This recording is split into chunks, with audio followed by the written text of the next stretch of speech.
তথ্য কল্যাণী মণি। আমি একজন সফল নারী উদ্যোক্তা। আমার এই পেশাটাকে আপনি একটা আধুনিক স্বনির্ভর পেশা বলতে পারেন। আমার এই কাজে আমার স্বামী, আমার শ্বশুর শাশুড়ি, আমার দেবর আমাকে সবসময় সহযোগিতা করে। এই পেশাটা আমার পরিবারের একটা আয়ের পথ করে দিয়েছে। আমি এই কাজে laptop, internet, modem, digital camera দিয়ে গ্রামের সাধারণ মানুষ যারা আছে তাদেরকে তথ্য, পরামর্শ এবং সেবা দিয়ে থাকি। আর এই থেকে আমার বেশ ভালোই আয় হয়, যা থেকে আমি আমার পরিবারকে কিছুটা টাকা দেই আর বাকিটা আমি সঞ্চয় করি। এই পেশাটা আমাকে অনেকটা সম্মান এনে দিয়েছে। সকালের দিকে কয়েকটি বাচ্চা আমার কাছে পড়তে আসে। ওরা এখনো কেউ স্কুলে ভর্তি হয়নি। ওদেরকে না পড়িয়ে এই সময়টা আমি অবশ্য অন্য কোনো কাজে লাগাতে পারতাম, কিন্তু পড়াশোনা জানা মেয়ে হিসাবে সমাজের প্রতি আমার তো একটা দায়িত্ব থেকেই যায়। আর সংসারের কাজের ফাঁকে এটা আমার জন্য কোনো বাড়তি ঝামেলাই না।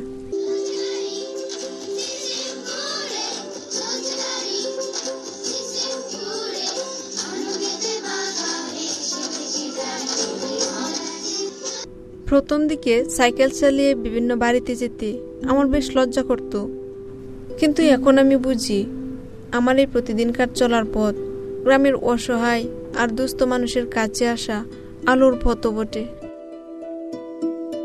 এই যেমন রহমত চাচা, একজন প্রবীণ মানুষ, বয়সের কারণে সবসময় শারীরিক দুর্বলতায় ভুগেন, কিন্তু তিনি জানেনও না যে তার সমস্যাটা কি।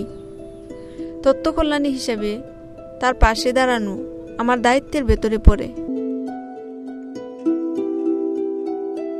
প্রধানত আমি প্রাধান্য দিই যে নারী যারা আছে, নারী এবং শিশু। নারীরা সাধারণত স্বাভাবিকভাবেই দুর্বল। দরিদ্র এলাকার দরিদ্র নারীরা যারা আছে তাদের যদি একটা শারীরিক সমস্যা হয় তাহলে কিন্তু সহজে স্বামীর সাথে শেয়ার করে না, যারা বুঝে না, অশিক্ষিত যারা, এবং ডাক্তারের কাছে তো দূরের কথা বলবে না। দরিদ্র শিশু যারা এগুলো খাইতে পায় না, পড়ালেখা করতে আগ্রহী আছে, তাদেরকে আমি প্রাধান্যটা একটু বেশি দেই। নারী মূলত আমার কাজটা যে নারী এবং শিশুদেরকে, কথাটা হচ্ছে এটা যে নারী এবং শিশুদেরকে আমি প্রাধান্যটা বেশি দিই। আর যারা আপনার শারীরিকভাবে অসুস্থ থাকে, বয়স্ক, শারীরিক প্রতিবন্ধী যারা আছে, তাদেরকে সেবাটা সাধারণত বাড়িতে যেয়ে দিতে হয়।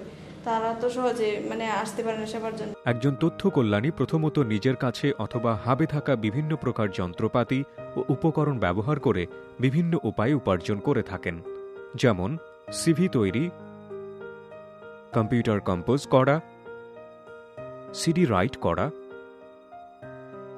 ইমেইল করা, অনলাইনে কথা বলানো বা ভিডিও চ্যাটিং, অনলাইনে পত্রপত্রিকা পড়ানো,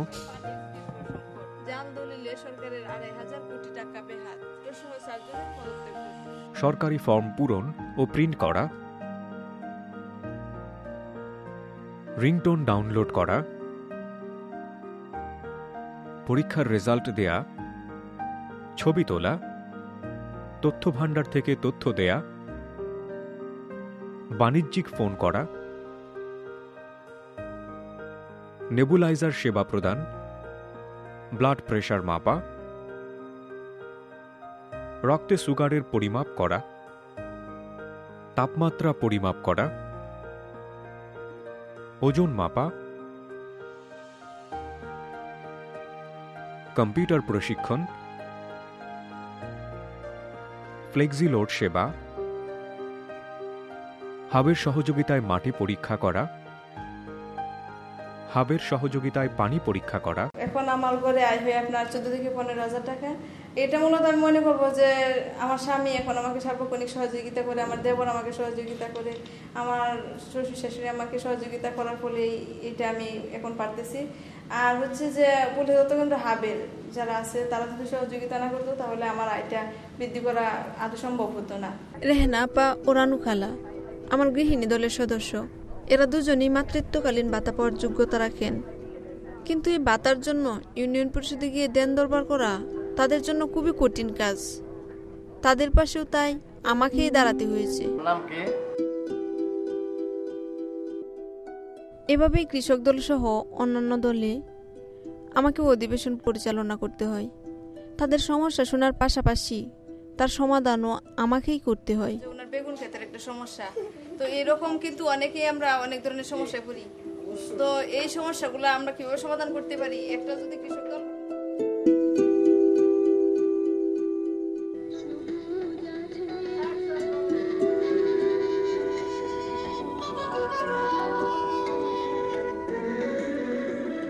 সন্ধ্যায় আমার বাড়ির উঠোনে গ্রামের মহিলারা আর কিশোরীরা জড়ো হয় একটু বিনোদনের আশায়। এই অসহায় দরিদ্র মানুষ যাদের হয়তো 3 বেলা খাবার জোগাড় করার সামর্থ্য নেই, তাদের বিনোদনের অধিকার নিয়ে কেউ কি ভাবে? তত্ত্বকল্যাণী হিসেবে আমি গর্ববোধ করি, আর সেই সাথে মনে হয় জীবনটা যতটা না কষ্টের, তার চেয়ে অনেক বেশি ভালো লাগার, ভালোবাসার।